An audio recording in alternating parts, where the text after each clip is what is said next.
En compañía de Un Mundo en Contexto.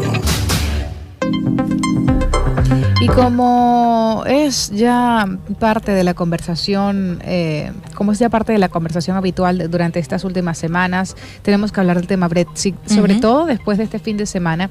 Yo creo que muchos, sobre todo el tema es las personas con las que he conversado recientemente sobre el tema, estaban, yo creo que un poco al igual que yo, esperando que finalmente no se diera esto y que en algún momento pues llegase a frenar todo lo que fuese la salida del Reino Unido de la Unión Europea. Pero ahora, precisamente después de 20 meses de difíciles negociaciones, los 27 estados, los 27 países de la Unión Europea han dado luz verde a los dos documentos clave que previamente habían sido pactados entre el Reino Unido y la Comisión Europea a nivel técnico. Es decir, ya esto es prácticamente un hecho. Entonces, hay que saber y hay que entender un poco más a profundidad qué es lo que está pasando y sobre todo qué va a terminar de pasar luego de que definitivamente ya esto se dé. Por eso, precisamente, tenemos vía Skype a Astrid Portero, quien es analista político especializada en relaciones internacionales, articulista del orden mundial, y queremos darte la bienvenida, Astrid, en compañía. Gracias por estar con nosotros. Hola, muchas gracias a vosotras. Tema Brexit, esto ya es prácticamente un hecho. Tenemos un par de años esperando que algo suceda, es decir, que este proceso se dé o no se dé, que sea definitivo, y al final ya estamos viendo que no hay vuelta atrás, a pesar de que se sentía en el ambiente de alguna manera la posibilidad de que el Brexit no se diera, sobre todo por las consecuencias económicas y políticas que se han visto una vez se anunció el sí del Brexit en el Reino Unido. Ahora precisamente pues ya están finalizando las negociaciones. Sí, eso es, efectivamente. Pero como bien se ha dicho, lo que se ha votado, lo que se votó ayer, es un documento, un compromiso político que establece la futura relación que habrá entre Reino Unido y la Unión Europea. Y para ello tienen en un principio hasta 2020. Es decir, si bien Reino Unido saldrá oficialmente en marzo de 2019 de la Unión Europea, todavía queda un largo recorrido. Y ese recorrido específicamente, es decir, ¿cuáles serían los pasos? Porque si bien hay una relación que es lo que se está de alguna manera protegiendo, esta relación entre la Unión Europea y el Reino Unido, ¿cuál sería, por ejemplo, la clave específica de esta relación para que la economía, sobre todo del Reino Unido, no venga presentando los mismos episodios que ha venido presentando? Obviamente, desde que se anunció el Brexit, pues muchas empresas y compañías han estado un poco alertas. Hemos visto cómo de alguna manera la moneda de los precios pues se han disparado, y hay que entender también la posición del Reino Unido cuando ellos prácticamente importan todo lo que tiene que ver con el tema de alimentación. Ellos prácticamente no producen tantas cosas, sino que todo viene de todas las partes del mundo, es decir, de Europa, que los surten a ellos, y esto afecta directamente a su economía cuando hablamos de que ya no serán parte de la Unión Europea. Sí, efectivamente. En un principio, con el compromiso político que se ratificó ayer, Reino Unido tendría todas las posibilidades de establecer una futura relación comercial con la Unión Europea bastante beneficiosa, pero esto primero tiene que ser ratificado en el Parlamento británico, que es donde Theresa May va a encontrar los mayores problemas en este momento. Precisamente de eso quería hablarte. ¿Qué posibilidades hay de que esto no pase la Cámara de los Comunes, de que no respalden el acuerdo? A día de hoy las posibilidades son bastante altas. Theresa May no cuenta hoy por hoy con los apoyos suficientes. Hoy ha intervenido en la Cámara de los Comunes para defender su proyecto de Brexit, y de momento ha encontrado bastante rechazo. Previsiblemente el día 12 será el gran día, porque será el día en el que el Parlamento votará a favor o en contra del acuerdo que ha traído Theresa May de Bruselas, pero de momento las expectativas son bastante bajas. Se habla bastante, Astrid, recordamos, hablamos con Astrid Portero, analista político especializada en relaciones internacionales y articulista en el orden mundial, sobre el Brexit. Ahora se habla mucho del acuerdo de May, el acuerdo de May.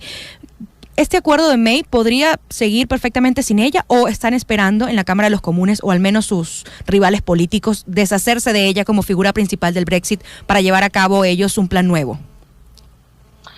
Bueno, en principio podrían ocurrir varias cosas. Theresa May podría dimitir, dadas las circunstancias, pero el acuerdo seguiría siendo el mismo. El acuerdo es independiente a Theresa May y es independiente a cualquier negociador de la Unión Europea.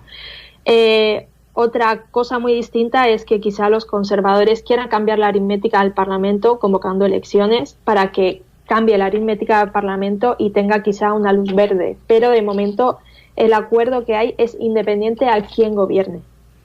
Y al final de cuentas puede que entonces exista una salida de la Unión Europea sin acuerdo. ¿Y a quién beneficiaría más esto cuando en teoría los conocidos como Brexiters, son los que quieren que esto suceda? Es decir, que no haya ningún acuerdo pactado y que definitivamente la Unión Europea salga, el Reino Unido salga de la Unión Europea sin más. Sí, desde luego existe todavía la posibilidad de que el Reino Unido salga sin acuerdo. Es uno de los escenarios posibles todavía. También puede ocurrir que se convoque un segundo referéndum en Reino Unido sobre la cuestión. Pueden ocurrir muchas cosas todavía. Las dos partes saldrían perdiendo, pero en este caso quien saldría perdiendo en más medida si no hubiera un acuerdo sería Reino Unido. Sin duda. Estamos hablando entonces, Astrid, de que llegado marzo del 2019, que es muy pocos meses desde aquí, ¿podríamos estar hablando de una crisis política en el Reino Unido?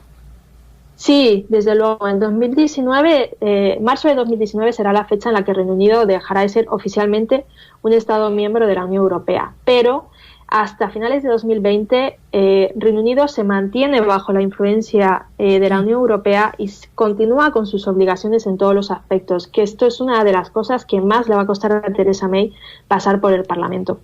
Exactamente. Astrid, de verdad que ha sido un placer conversar contigo. Esperamos poder hacer contacto pronto para seguir de cerca los pasos del Reino Unido en la salida de la Unión Europea y entender un poco más todo este proceso que a muchos aún nos parece hasta mentira que suceda. Por supuesto, cuando queráis. Muchas gracias por contar conmigo. Gracias a ti. Estábamos escuchando a Astrid Portero, @AstridPortero en Twitter. Ella es analista político especializada en relaciones internacionales, articulista en el orden mundial y quien amablemente nos ha ayudado un poco a entender qué fue lo que pasó y qué fue lo que aprobaron este fin de semana precisamente con respecto al Reino Unido en la Unión Europea. Yo creo que al final de cuentas este proceso sin duda trae más beneficios, tiene más cosas en contra que a favor. Es decir, no, los beneficios son mucho menores a las cosas, a los prejuicios que genera. Pero es que estos procesos son muy retóricos, ¿no? Estamos hablando de, proceso de independización de Cataluña, por ejemplo, tiene años intentándose, pero es más retórica política que realmente resultados para la gente. Claro. Yo pienso, con todo esto del Brexit, pienso mucho en los venezolanos que han debido emigrar al Reino Unido por cualquier circunstancia.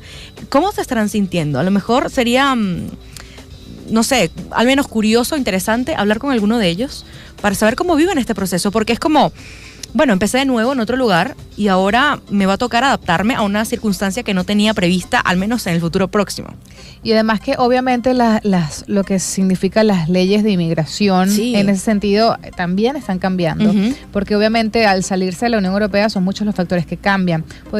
Esa idea me parece genial, podríamos conversar no con uno, sino con diferentes venezolanos que de repente estén viviendo de cerca y en carne propia este proceso, ¿por qué no? Para entender qué realmente siente, al menos en ese sentido, un extranjero que no necesariamente, es decir, no solo por ser venezolano, sino porque ahora, después de haber arrancado de ser, como tú dices, está pasando un proceso que tal vez no escogió al irse a ese destino. Sí, exactamente, que no tenía para nada pensado, porque a lo mejor si llegaste, no sé, un poquito entrado el 2016, te toma por sorpresa todo esto y dices, ¿cómo va a ser entonces mi vida luego del Brexit? Ya lo veremos, entonces vamos a ver a quién llamamos. Podría ser esta semana porque me parece importante poder conversar eso.